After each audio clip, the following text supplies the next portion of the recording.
Hello guys, good morning.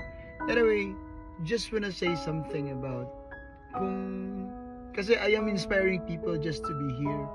I am inspiring Filipino na kung may pagkakataon kayo na gusto niyo mabago or if you really wanted to look for a greener pasture, come to Canada. Pero alam niyo, marami akong nakakausap dito. And also my experience na 15 years, 20 years, 25 years na sila sa bansang ito. Yung choose pa rin, yung kumbaga, they choose it because wala silang magagawa just to earn, just to improve their life.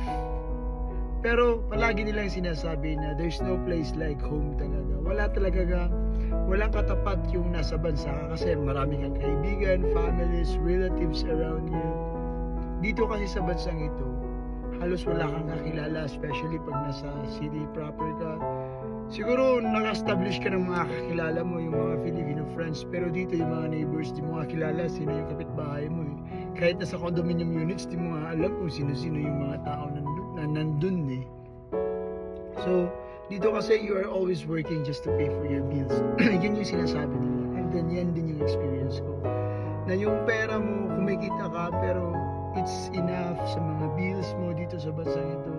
So, ganito dito. Kaya, there's no place like home talaga. Yun yung nafe-feel at nararamdaman